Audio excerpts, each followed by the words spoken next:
Okay, so to catch you up here, Jeopardus decided that instead of just running into the hallway, he was going to perform the scan task, which is what I was talking to you about before. Basically, he stays in this pod, looks through a portal that looks out into the hallway to discover what was there, which was a goddamn good thing because right out of the gate, he's got the most powerful critter in the game waiting outside the golem, and you can see, or maybe you can't, it's all threes as far as what you add to your dice roll for the golem. He's got the armor rig, which is great piece of equipment that you can put on. It gives you all these extra abilities, adds more to what you can carry, adds more to what you weigh. With that on, later on in the game there's things, I think it's a stun bomb and a stun grenade. Stun bomb, stun gun, and stun rod, that while you're wearing this piece of armor, you can be in that same room that the stun item goes off in and not be affected if you don't have this particular piece of armor or the enviro rig, which is another piece of armor that you can wear. You get stunned along with everything else in the room, so that's a good thing that we'll want to probably put on. And then we've encountered but we've seen our first robot too, and it's the Specky Bot. And that robot has a speed of 7 amongst all these other attributes. When you discover a robot, you can't exactly carry it, but if you decide as part of your move to check it to see if it's working, if it is yellow or green, it basically follows you around. It's like you're now a two-man team checking out the entire rest of the pod for the rest of the game. There are certain pods that will come up throughout the game where you can stay in that pod and remotely control various robots. I'm sure there's one for him. I can't tell you off the top of my head what it is, and I don't really want to read about it there. So that's helpful because then you can stay in a pod, especially if you're low health, and just send the robot to check out other rooms and see what kind of creatures around and let him kind of take the fall for various things. So back to the golem. I figured out something different as well too, so I'll lead you to that. So since we've seen him, we still have to do our reaction check. He won't react to us yet because we're in a different room than him. As far as I know, we'll have to... So it says all of a phasing player's units in the same space as a specimen will cause the specimen to perform a single reaction check. So we won't actually do a reaction check, but we did roll for his intelligence and aggression. Again, fairly aggressive. But because he was a scanned unit, there's a separate rule here that says for scanned units, 3 is subtracted during the upcoming reaction phase from the intelligence rating of a specimen that is scanned. And again, it makes even more sense.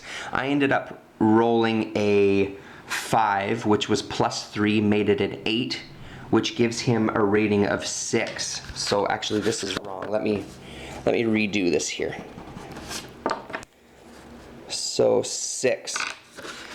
So he's high intelligence, highly aggressive. When it does come to, because eventually I'm going to want to move into that room. When I do move into that room and decide and see how he reacts to me, just for that turn, that is going to be lowered by 3. So that's going to become a 3 when it comes to referring to our charts. Just for that one turn though. After that turn is over, if he still lives and I escape the room, it will be, he'll go back to these regular numbers if somebody comes upon him again, or when eventually we're going to want to exit, we're going to have to pass by him again if we don't kill him or detain him in this pod. All the numbers will go back to normal. So that's what that means. I'll just show you, my battery is dying, so I'll do this last bit and then we'll call that the end of this part. So that's the end of that phase for him. Now we'll go back to our commanding officer here, Stroff, stunned. So the first thing that we do is we see that Stroff is at a 3. We take 1 dice. If we roll a 3 or less, she becomes unstunned. We do the same thing for the Grendel, but the Grendel's number we're looking at is this shield. So if the die roll is 2 or 1, then the Grendel will be unstunned, basically. Then we'll deal with restraining it, but right now we're stunned, so we can't do anything right now. So we have to see if we're actually awake, and then we'll go from there. So again, we're looking for a 3 or less, and we got a 1. Good for us. So here we are, unstunned. So I'm gonna end it there, because I'm gonna do a little more reading. Since I've never been in this situation before where we've been in the restraining pod, I wanna see if us being unstunned and him still being stunned, if we can deal with that right away. My feeling is that we still have to do that stun check first to see if he stays stunned. So let's do that right now on camera. And we got a 5, so he remains stunned.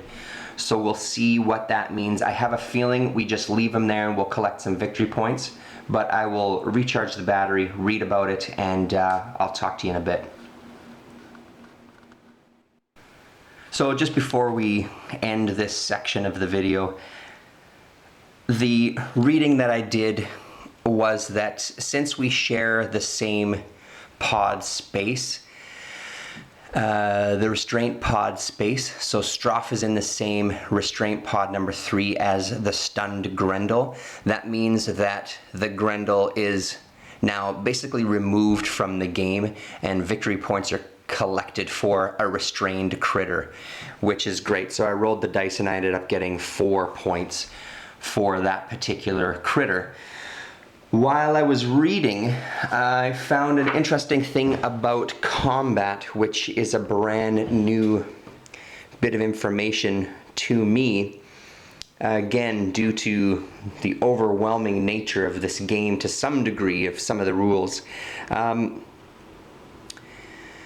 It referred to combat when it comes to fighting the critters. Combat may occur between enemies, well actually right here, so general rule, all specimens and crew members have some tools, some tools have an impair, attack, rating, which may be used to damage other units. They also have a shield, defense rating, which is used to protect against damage. The process of attempting to damage another unit is called combat. Combat may occur between enemy units which occupy the same space during an equipment phase or a reaction phase. The shield rating of the defender is subtracted from the impair rating of the attacker or attackers. The result is the combat differential.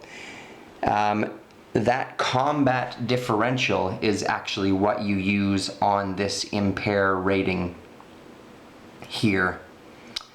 So for example, when, what was this one called again? When Grendel was attacking us, his impair rating is a 9. Our shield rating, Stroff, is a 6. Instead of looking at that 9 chart up there, we subtract 6 from 9, which brings us to a 3, which is in this case is a huge difference. There's only 1 out of 6 chance that he would stun us. There's a 1 out of 6 chance that nothing would happen, and a 4 out of 6 chance that he'd just take off 1 hit point, so it actually never would have stunned us. So that's an important thing to keep in mind from this point forward, and it actually changes the game quite a bit, because this dropping so rapidly just with 1 fight really wants to make me not engage any critter and hope that these critters are peaceful. So this opens up a whole area for me. I'm going to keep this as it is since it's already played. It's not the end of the world. I'm going to keep this as it is because this result is what happened. If the creature was still in play, I'd maybe revisit the whole thing.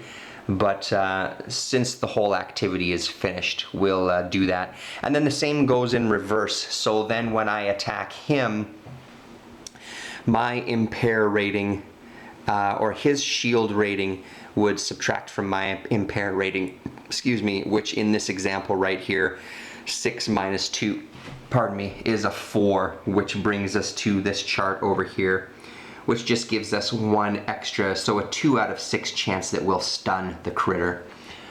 Very important to keep in mind later. If this difference is a positive number, it's used to resolve the combat, as I just said. If the number is negative, no combat occurs, which is also something to keep in mind. If it's a negative number, there's no fighting, so the fighting does not happen. The combat does not happen for that round. Let me just see if it said anything else here. Yeah, we've done that. The die roll number is cross-indexed with the combat differential column and a result is found. Before applying that result, the attacker checks for damage. This is done by reversing the attack process, which is what I explained. So now you attack that person, subtracting the attacker's shield rating from the defender's impair rating, and rolling the dice as if a new attack were being resolved with the original defender as the attacker. When checking for damage, a negative combat differential is treated as a 0 for purposes of resolving the check. All combat results affect only the defender. All damage check results affect only the original attacker.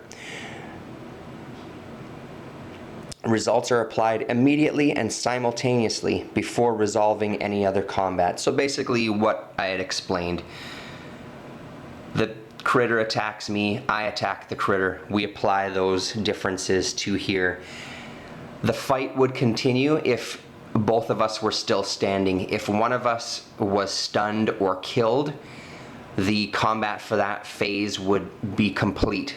Then when we came back to it again later after the other phases, we'd recheck to see if the stun wore off, etc. So very, very important bit of information, which changes quite a bit of the game actually. So I will be keeping that in mind for future phases. Okay, let's get on to the next video.